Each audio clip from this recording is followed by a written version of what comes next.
一個微酸微甜、清新口味嘅炒菜。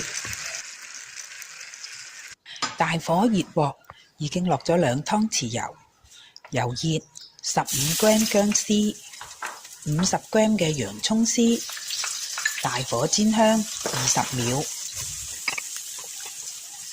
300g 四季豆段，大火炒至半熟約1分鐘。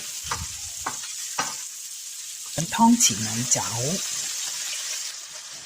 1湯匙蠔油、2湯匙椰汁、1茶匙糖，炒勻1分鐘。